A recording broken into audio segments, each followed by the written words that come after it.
शिवतीर्थ बाहेरून आमची प्रतिनिधी शिल्पा नरवडे आपल्या सोबत आहे, तर मातोश्री बाहेरून आमचे प्रतिनिधी पद्मेश आपल्या सोबत आहेत। सुरुवातीला शिल्पाकडे जाऊया। शिल्पा, शिवतीर्थ बाहेर काय चित्र आहे?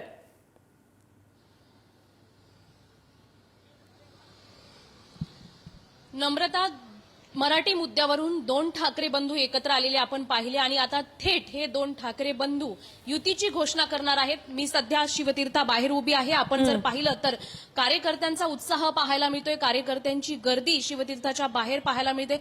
अगदी काही तासांमध्ये राज ठाकरे हे शिवतीर्थावरून बाहेर निघतील आणि बाळासाहेब ठाकरे यांच्या स्मृतीस्थळावर जातील। उद्धव ठाकरे आणि राज ठाकरे हे दोन्ही ठाकरे बंधू एकत्रित बाळासाहेब ठाकरे यांच्या स्मृतीस्थळावर अभिवादन करतील आणि त्यानंतर युतीची घोषणा करण्यासाठी वरळीच्या दिशेने जाणार आहेत। सध्या जर आपण पाहिलं तर राज ठाकरे यांच्या निवासस्थानी शिवतीर्थावर कार्यकर्त्यांची गर्दी देखील झालेली पाहायला मिळत आहे। जे मनसैनिक आहेत, शिवसैनिक आहेत, ते एकवटलेले पाहायला मिळत आहेत। विशेष म्हणजे मराठी मुद्द्यावरून एकत्र आलेले हे दोन्ही बंधू एकत्र आलोय कायमस्वरूपी एकत्र राहण्यासाठी अशी उद्धव ठाकरेंनी घोषणा केली होती आणि ती आज खऱ्या अर्थाने सत्यात उतरताना आपल्याला पाहायला मिळत आहे। गेल्या अनेक वर्षांपासून 20 वर्षांपासून यांचा जो तिढा होता, जे मतभेद होते, ते आज मिटताना दिसतोय आपल्याला आणि पुढचं चित्र काय असेल ते आपल्याला बघावं लागणार आहे। आपण पद्मेशकडे जाऊया। पद्मेश, मातोश्री बाहेर शिवसैनिक पोहोचलेत का? कशी उत्सुकता आहे तिकडे?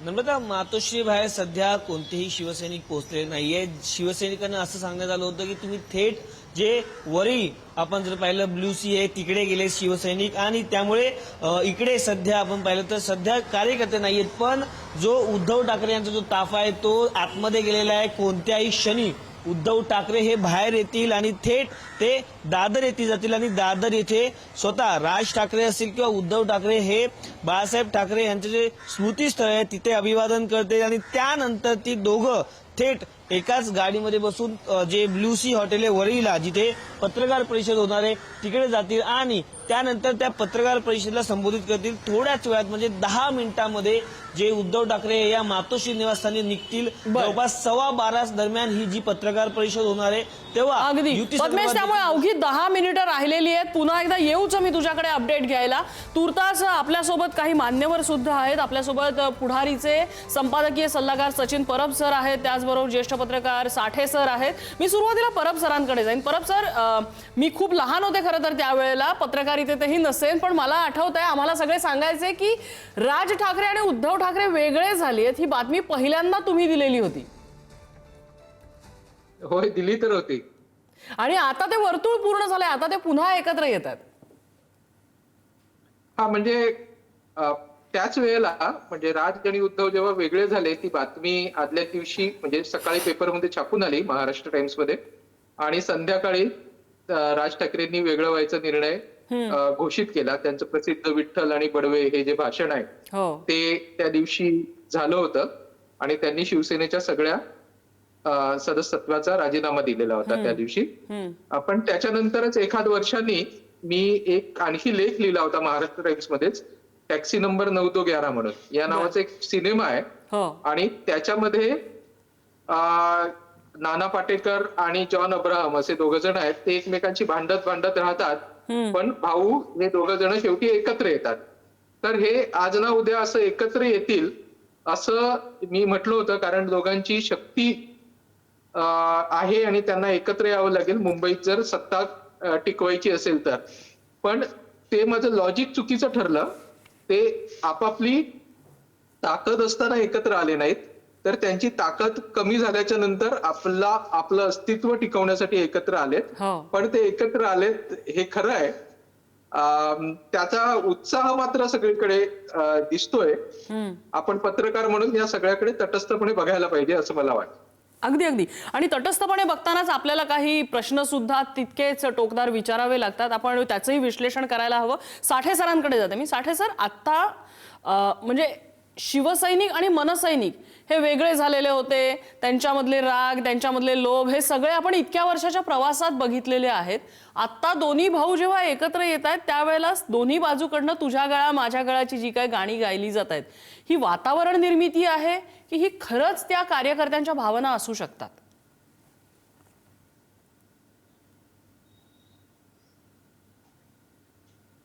सर, तुमचा माईक बंद आहे। आवाज येतोय आता? हा, आता आवाज येतोय, बोला सर.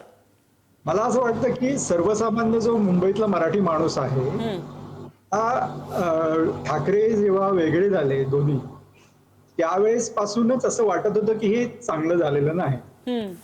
की त्याची अशी इच्छा होती की जो शिवसेनेचा मतदार होता की ही भांडणं ही एकूणच शिवसेनेच्या आणि मराठी माणसाच्या मुळावर उठणारी आहे, आणि प्रत्यक्षात तसंच झालेलं आपल्याला दिसतंय, जसं आता सचिन परब यांनी सांगितलं. हो, कार्यकर्ते जे होते ते बरोबर आहे, कार्यकर्त्यांना पक्षाची भूमिका राबवावी लागते खरंय. आणि त्याच्यामुळे पुन्हा त्यांच्या आकांक्षा पण असतात, त्यांना अनेक निवडणुका लढवायच्या असतात, त्याच्यामुळे त्यांना भांडणं करावी लागतात. अगदी आपण गेल्या वर्षीच्या विधानसभा निवडणुकीपर्यंत ते बघितलेलं आहे की जेव्हा खुद्द माहीममध्ये काय झालेलं आहे आपण सगळ्यांनी बघितलेलं आहे. राज ठाकरे यांच्या मुलाला विरोध झालेला होता हो, आणि परळीमध्ये संदीप देशपांडे यांनी निवडणूक लढवलेली होती. त्याच्यामुळे हे अगदी खूप जुनं दुखणं, हे अगदी गेल्या वर्षीपर्यंत दुखणं आहे. हो, पण मला असं वाटतं की कार्यकर्ते हे पण जाणून असतात की कुठल्याही क्षणी आपल्याला भूमिका बदलावी पण लागू शकते.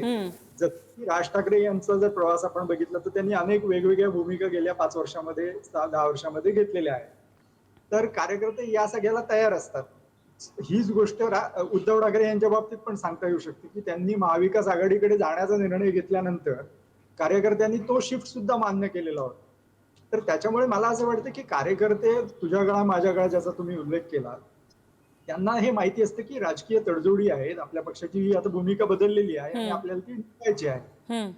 त्याच्यामध्ये एक गोष्ट नक्की आहे की कार्यकर्त्यांना पण एका पातळीवर आनंद असेल, जसा मराठी माणसाला असेल जो शिवसेनेचा मतदार होता, की आता निदान आपल्याच भावांची भांडण करावं लागणार नाही. जे काय आपल्याला असेल ते भाजप आणि यांच्याशी भांडण करता येऊ शकेल आणि ती त्यांच्या मूळ प्रवाहाकडे परत जाते. त्याच्यामुळे एका दृष्टीने म्हटलं तर ती जी भावना आहे तुझ्या गळा माझ्या गळा, ती एका दृष्टीने सच्ची आहे. आणि अगदी थोडक्यात सांगायचं तर स्थानिक पातळीवर जरी कार्यकर्ते वेगवेगळ्या पक्षांची भूमिका मांडत असले, म्हणजे मनसे आणि शिवसेना, हो, तरी अनेक वर्षांचे त्यांचे आपसातले संबंध असतात, नातेसंबंध सुद्धा असतात, मित्रसंबंध असतात, अनेक जण पार्टनरशिप मध्ये असतात. ते एकाएकी तोडणं शक्य नसतं. आता त्या सगळ्या ज्या काही संबंध आहेत ते पुन्हा जुळत आहेत, त्याच्यामुळे नॅचरली त्यांना आनंद होणं साहजिक आहे. अगदी. मनोज भोयर आपल्यासोबत आहेत. मनोज भोयरजी, आपण बघितलं की राज ठाकरे शिवसेनेपासून ज्या वेळेला त्यांनी फारकत घेतली, राजकीय कटुता साहजिक असते ज्यावेळेला आपण ज्यावेळेला मार्ग मोकळे होतात, पण कुठेही असे मनभेद कौटुंबिक पातळीवर दिसले नाहीत. म्हणजे एकमेकांच्या कौटुंबिक फंक्शन्समध्ये दिसणं, लग्नाचं निमंत्रण द्यायला राज ठाकरे स्वतः मातोश्रीवर गेले होते. उद्धव ठाकरेंची ज्यावेळेला अँजिओप्लास्टी झाली त्यावेळेला स्वतः गाडीचं सारथ्य करत त्यांना आणायला हॉस्पिटलमध्ये गेलेले होते. त्यांच्या गाठी भेटी अधूनमधून होत होत्या. हे सगळं बघता हे दोन्ही भाऊ पुन्हा एकत्र येणं हे तुलनेनं सोपं म्हणायचं की कुठली आव्हानं दिसत होती त्या रस्त्यात तुम्हाला? संदर्भामध्ये एकमत होत नव्हतं, पण याही सूचना दिल्या गेल्या की फार ताणू नका, कारण दोन भाऊ एकत्र येण्यासाठी 20 वर्षाचा एक मोठा कालावधी लागला आणि त्यानंतर तुम्हाला हे सगळे स्नेहबंध जुळून येताना दिसते आणि कौटुंबिक कार्यक्रमात ते एकत्र येताना आपल्याला पाहायला मिळाले. याला एक मोठा कालावधी लागला आणि त्या दरम्यान अनेकदा अशा प्रकारच्या शिवसैनिकांच्या मागण्या होत्या की त्या दोघांनी एकत्र यावं, बॅनर लागले, पण कुठल्याही याला प्रतिसाद मिळत नव्हता. मुद्दा एवढाच आहे की दोन भाऊ एकत्र आले हे चांगलंच झालं. मुंबईकरांच्या ते मनातही होतं की असं होऊ नये, जसं साठे सर म्हणाले. पण मुळात हे एकत्र आल्यानंच सर्व सत्तेची गणितही सुटणार आहेत का, हा एक महत्त्वाचा मुद्दा आहे. आणि जागा वाटपाचा तिढा जो आजच्या घडीला शिवसेना आणि भाजपामध्ये आहे अजूनही, आणि अजिबात 77 जागांच्या वर ते मानायला तयार नाही, त्याच्या पुढेच ते आकडा सांगतायत भाजपला आणि त्यावरून गेल्या 3-4 दिवसांपासून खल सुरू आहे. पण आता म्हणजे उद्धव ठाकरे आणि राज ठाकरे हे युती काही जागा वाटपावरून तुटणार नव्हती. या दोघांसोबत शरद पवार यांची भूमिका तशी तळ्यात माळ्यात आहे. म्हणजे 10-12 जागा केवळ या राष्ट्रवादी शरद पवार गटाला मिळणार आहे मुंबईमध्ये, आणि तेवढीच त्यांची ताकदही आहे. दुसरीकडे काँग्रेससोबत सुद्धा ते वाटाघाटी करतायत, म्हणजे 50च्या आसपास त्यांना जागा हवी. ही धूर्तखेळी शरद पवारांची कायमच असते, तो भाग अलिदा. पण मुळात हे दोन भाऊ एकत्र आल्यानंच सर्व काही गोष्टी सुटणार आहेत आणि त्यांच्या पारड्यात यश मिळणार आहे असंही नव्हे. आज भाजप जरी ओव्हर कॉन्फिडन्समध्ये दिसत असला आणि त्यांच्या नेत्यांची मुंबईतली भाषा जरी तशी असली तरी धसका मात्र दोन भावांच्या एकत्र येण्याचा सर्वांनीच घेतला आहे. इव्हन काल नगराध्यक्ष 63 निवडून आले म्हणून नगरसेवक आणि नगराध्यक्षांचा जो सत्कार सावरकर सभागृहामध्ये शिंदे गटाने घेतला, त्यानंतर ते लगेच स्मृतीस्थळावर आले, त्यांनी बाळासाहेबांना वंदन केलं आणि आज प्रेस कॉन्फरन्सच्या पूर्वी दोन्ही भाऊ तिथे बाळासाहेबांना अभिवादन करण्यासाठी येणार आहे. तुम्ही हे लक्षात घ्या की त्याच ठिकाणी ही सभा आयोजित केली गेली होती किंवा सत्काराचा कार्यक्रम आयोजित केला होता. ज्या भागामध्ये बाळासाहेबांचा करिश्मा होता तिथे उद्धव ठाकरे, राज ठाकरे यांच्यासाठी सुद्धा माहीम, दादर हा भाग खूप महत्त्वाचा आहे.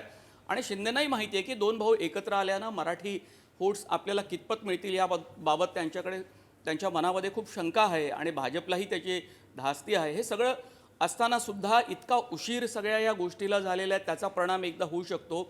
दोन भाऊ एकत्र आल्यानंतरची जी काही एक बांधणी तयारीला जो वेळ लागतो आणि मुळातच नगराध्यक्षाच्या निवडणुकीमध्ये त्यांचं सगळी उदासीन भूमिका आपण पाहिली, त्याचाही एक परिणाम होऊ शकतो. आणि ज्या गोष्टी भाजप आणि शिंदे गटाकडे आपल्याला पाहायला मिळत आहेत त्या खूप वेगळ्या आहे आणि त्या कार्यकर्त्यांशी, नेत्यांशी बोलल्यानंतर त्यांच्या भावना या दोन भावांच्या एकत्र येण्याबाबत कदाचित वेगळ्या असतील, पण मात्र या दोन भावांच्या सोबत काम करायचं किंवा नाही याबाबत त्यांच्या भावना खूप वेगळ्या आहेत. आणि त्या अत्यंत ग्राउंड लेवलच्या त्यांच्या मनात साचलेल्या सगळ्या इतक्या वर्षांच्या प्रतिक्रिया आहेत. पण सांगायचंच झालं तर मी म्हणेन की 63 नगराध्यक्षांच्या नावांची यादी एकनाथ शिंदेनी काल सावरकर सभागृहात जाहीर केली. बाहेर आलेला एक कार्यकर्ता असा म्हणाला की उद्धव ठाकरे असते तर कदाचित 4-5 नावं घेतली असते आणि म्हटलं असतं चला कामाला लागा.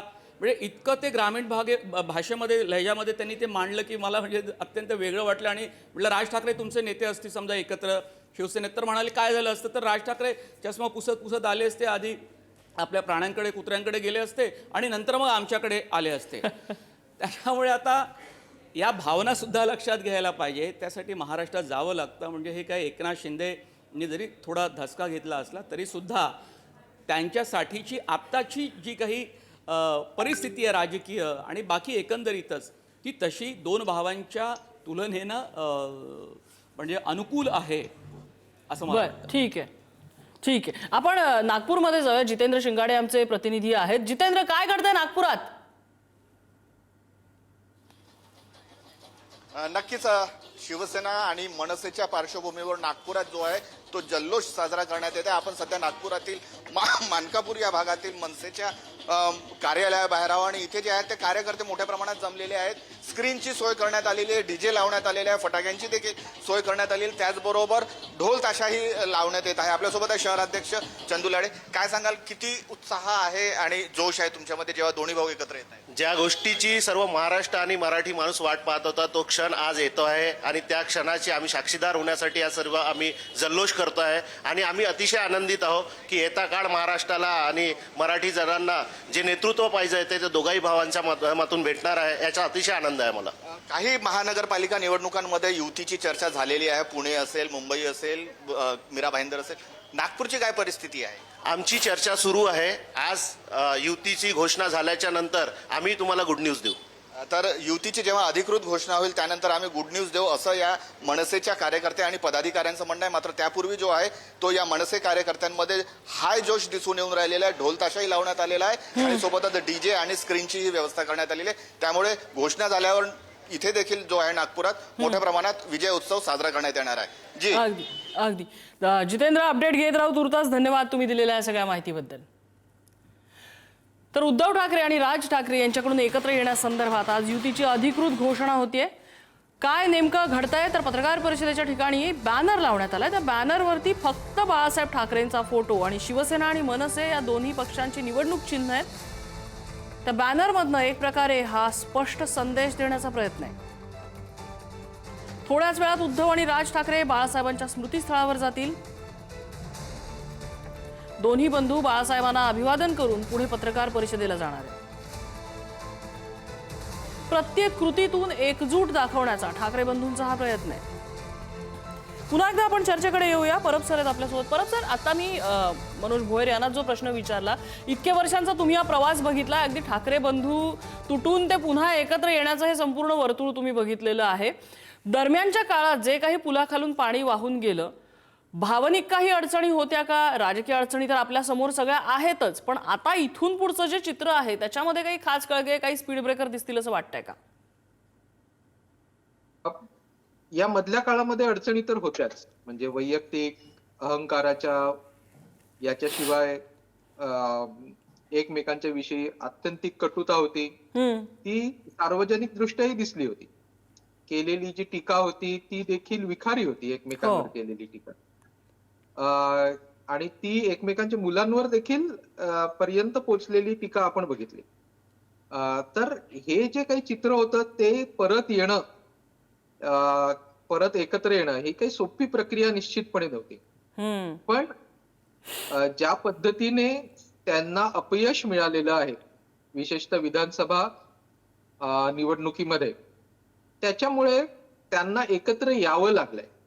म्हणजे त्यांची येण्याची फार इच्छा होती अशातला भाग नाही. ते मागे ज्या पद्धतीने पहिल्या मेळाव्यामध्ये म्हणाले होते की जे काम बाळासाहेब करू शकले नाही ते देवेंद्र फडणवीसांनी करून दाखवलं, ही वस्तुस्थिती होती. देवेंद्र फडणवीस व्यक्ती म्हणून नाही, पण भाजपने ज्या पद्धतीने शिवसेना फोडली आणि त्यानंतर उद्धव ठाकरेंची ताकद अत्यंत कमी झाली आणि त्याच्यामुळे त्यांना एकत्र यावं लागलं. परिस्थिती अशी निर्माण झाली की त्यांना एकत्र यावं लागलं. सगळा राग, लोभ, कटुता, अहंकार सगळं बाजूला ठेवून त्यांना यावं लागलं. त्याच्यामुळे ही प्रक्रिया मधल्या काळात 20 वर्षात काय झालं असेल ते झालं असेल. त्याच्यासाठी नवे विलन उभे करण्यात येतील किंवा काय करण्यात आलं असेल. हे जे एकत्र येणं आहे ते त्यांच्या मजबुरीतून एकत्र आलेले आहे. दोघांचीही गरज आहे आता या क्षणाला ती. त्यामुळे कटुता बिटुता सगळी बाजूला, आता दोघांची राजकीय गरजेचा आधी बघूया. राजकीय गरज आहे आणि त्याच्यातूनच ते एकत्र आलेले आहेत. अगदी आणि अगदी ती राजकीय गरज सर्वसामान्य कार्यकर्त्याला देखील माहिती आहे दोघांना.